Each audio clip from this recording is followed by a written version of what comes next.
GST platform के YouTube channel में आप सभी का स्वागत है। जी हाँ फ्रेंड्स, 1 अक्टूबर 2023 से रिवर्स चार्ज के अंदर एक बहुत इंपॉर्टेंट अमेंडमेंट और एग्जम्पशन से रिलेटेड एक बहुत इंपॉर्टेंट अमेंडमेंट जो है वो गवर्नमेंट ने नोटिफाई कर दिया है। जुड़े रहिएगा इस वीडियो के एंड तक, आपको पूरी क्लैरिटी जो है वो आ जाए। अब यहाँ पर जो ये आपका आरसीएम का एंट्री था उसके ऊपर एग्जम्पशन दे दी गई है। बेसिकली आरसीएम अब इस पे नहीं लगेगा और ये ट्रांसपोर्टेशन ऑफ गुड्स के बारे में बात करता है। सबसे पहले आपको मैं दिखा देता हूं, यहाँ पर जो नोटिफिकेशन आया है, यहाँ पर अगर आप देखेंगे तो इन्होंने आईजीएसटी के सेक्शन 5, जी हाँ फ्रेंड्स, आईजीएसटी के सेक्शन 5 सब सेक्शन 3 के अंदर ये नोटिफिकेशन इशू किया है। 5.3 किस चीज की बात करता है?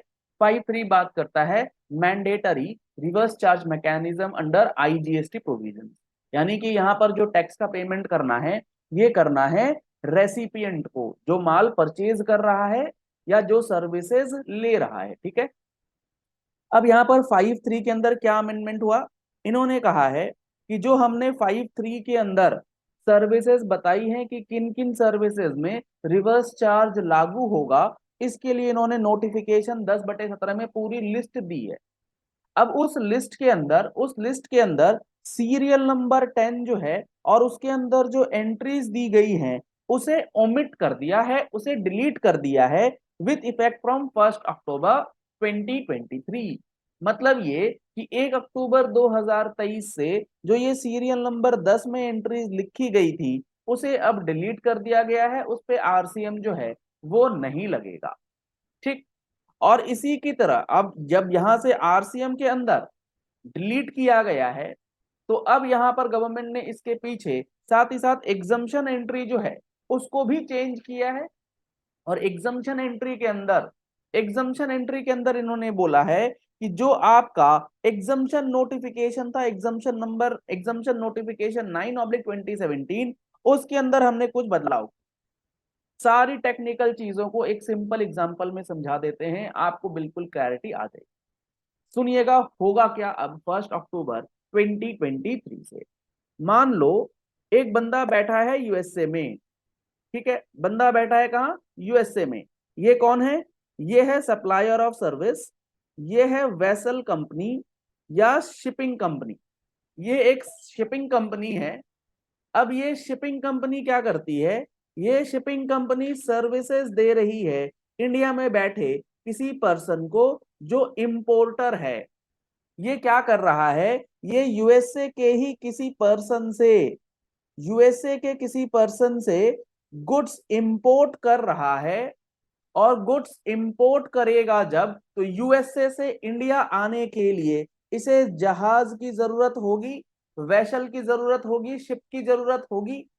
तो उस शिप के लिए ये जाता है यूएसए के इस सप्लायर ऑफ सर्विस, इस शिपिंग कंपनी के पास।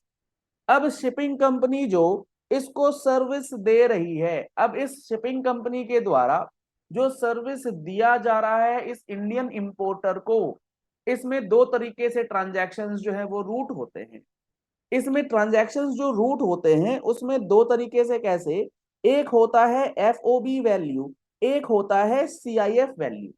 ठीक है, तो एफओबी वैल्यू जब चार्ज किया जाता है तो उसमें जो ये गुड्स का सप्लायर है, मान लो गुड्स की वैल्यू है 10 लाख रुपए की और फ्रेट का अमाउंट है 5 लाख रुपए, मान लो एक बार की ये वैल्यू है। तो एफओबी वैल्यू जो होती है उसमें कॉन्ट्रैक्ट इस तरीके से होता है, ये यूएसए वाला पर्सन बोलता है भैया मैं तुम्हें यूएसए के पोर्ट पे माल दे दूंगा, 10 लाख रुपए मुझे दे देना, बाकी हमें टेंशन नहीं लेना है, बाकी मुझे कोई मतलब उसमें नहीं है, आप क्या पेमेंट कर रहे हो नहीं कर रहे हो, आप शिपिंग कंपनी से खुद बात करो, जो मर्जी करना है करो, हमें उससे कोई भी मतलब नहीं है। ये इंडिया का इंपोर्टर एफओबी के केस में 10 लाख रुपए का पेमेंट इसे कर देता है, 10 लाख रुपए का पेमेंट इसे कर देता है और ये माल यूएसए पोर्ट पे ले लेता है। अब यूएसए पोर्ट पे लेने के बाद वो उसको ट्रांसपोर्ट कराएगा, वो शिप कराएगा। शिप कराने के लिए वो इस शिपिंग कंपनी के पास गया जिसने कहा कि 5 लाख रुपए मैं लूंगी ट्रांसपोर्टेशन के लिए, शिपिंग के लिए। 5 लाख रुपए इंपोर्टर जो है वो इस शिपिंग कंपनी को जो है वो दे देता है। तो यहां पर जो ये इंपोर्टेशन हुआ, यहां पर जो ये इंपोर्टेशन हुआ है, इसके अंदर आपको ये समझना होगा, ये जो आरसीएम की एंट्री है, ये जो एग्जम्पशन दिया गया है 1 अक्टूबर से, वो नहीं लगेगा। इस सिचुएशन के लिए गवर्नमेंट ने ये एंट्री जो है वो डिलीट नहीं करी है। तो सर डिलीट किसके लिए करी है? डिलीशन जो आया है वो आया है दूसरे तरीके की ट्रांजैक्शंस के लिए, क्योंकि यहां पर तो सेपरेट इंपोर्ट ऑफ सर्विस है। यहां पर तो इंपोर्ट ऑफ सर्विस जो है वो बिल्कुल क्लियर है कि रेसिपिएंट इंडिया में है और सप्लायर जो है वो यूएसए में बैठा है। इसमें कोई डिस्प्यूट है ही नहीं, कभी था ही नहीं। मोहित मिनरल्स का जजमेंट आपको ध्यान में होगा। ये जो नोटिफिकेशन आया है ये बेसिकली उसी को अप्लाई करने के लिए आया। मोहित मिनरल्स का जजमेंट वो क्या कहता था? वो कहता था कि एफओबी वैल्यू में तो हमें दिक्कत नहीं है। दिक्कत कहां आएगी? सीआईएफ में। कैसे दिक्कत आती थी समझो इस चीज को। मान लो यूएसए में ये आपका गुड्स का सप्लायर है, यहां बंदा बैठा है इंपोर्टर जो कि इंडिया में है, जो कि इंडिया में है। अब यहां पर होता क्या है, सीआईएफ वैल्यू में इंपोर्टर कहता है इस यूएसए वाले से हमें सरदर्दी लेनी नहीं, तुम हमें माल जो है इंडिया के पोर्ट पे पहुंचा करके दोगे, जो भाड़ा लगेगा, जो गुड्स की वैल्यू है, जो इंश्योरेंस वगैरह है, सारा ऐड करके हमें वैल्यू बताओ। उसे कहते हैं कॉस्ट इंश्योरेंस फ्रेट। वो कहता है 15 लाख रुपए हम लेंगे। तो इसमें आपका फ्रेट का अमाउंट भी ऐड किया हुआ है। अब यहां पर ट्रांजैक्शन बदला किस तरीके से? अब ये यूएसए का जो सप्लायर है जो गुड्स बेच रहा है इंपोर्टर इंडिया वाले को, ये जाएगा अब की बार यूएसए के शिपिंग कंपनी के पास। तो अब यहां पर डिफरेंस ऑफ सिचुएशन कैसे है? पहले सिचुएशन में जो ये शिपिंग कंपनी थी ये सर्विस दे रही थी इंडिया वाले को, तो वहां पर आपको आरसीएम लगेगा, उसमें कोई दिक्कत है ही नहीं, क्योंकि वो तो इंपोर्ट ऑफ सर्विस है। लेकिन अब यहां दूसरे सिचुएशन में जो ये सर्विस दी जा रही है, ये दी जा रही है यूएसए के शिपिंग कंपनी के द्वारा यूएसए के ही पर्सन को, यानी कि सप्लायर भी यूएसए का है, रेसिपिएंट भी यूएसए का है। इंडिया में तो कोई लेना देना ही नहीं है।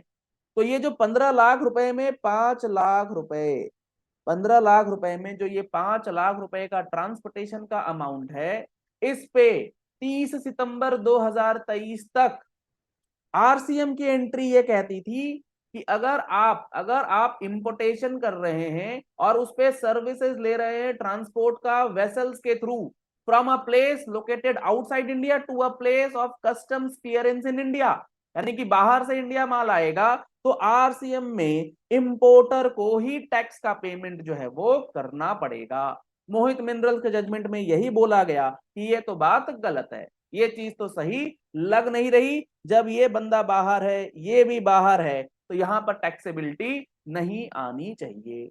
तो इसी को ध्यान में रखते हुए गवर्नमेंट ने अब कहा कि यहां पर जो हमने कहा था इंपोर्टर को आरसीएम में पेमेंट करना है वो नहीं करना होगा, और यहां पर गवर्नमेंट ने उसी चीज को नोटिफाई कर दिया है कि सीरियल नंबर 10 में जो हमने इंपोर्टर के ऊपर लाइबिलिटी डाली थी उसे अब हम 1 अक्टूबर से ओमिट कर रहे हैं, ओनली फॉर सीआईएफ ट्रांजैक्शन, क्योंकि एफओबी ट्रांजैक्शंस जो होती हैं उसमें तो कोई प्रॉब्लम थी ही नहीं। वो तो ऑलरेडी नोटिफिकेशन की पहली एंट्री जो इंपोर्ट ऑफ सर्विस वाली बात करता है उसमें ऑलरेडी आ ही जाता।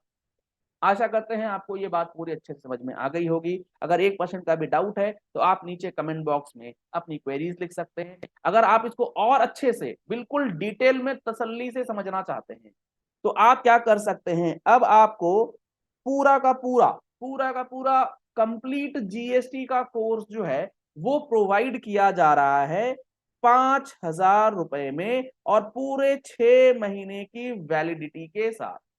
आप इस कोर्स को एनरोल करा सकते हैं।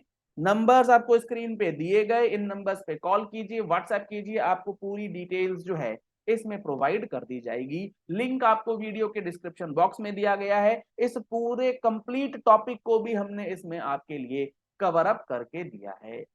और अगर आप लोग अभी तक इस छोटे से परिवार का हिस्सा नहीं बन पाए हैं तो इसे हमारे चैनल को सब्सक्राइब करके अपने आप को अपडेट रखने के लिए आप हमसे जुड़ सकते हैं। रेगुलर जीएसटी एंड अपडेट्स के लिए आप हमारी टैक्स मैगजीन का सब्सक्रिप्शन ले सकते हैं, जो नंबर्स आपको स्क्रीन पे दिए गए।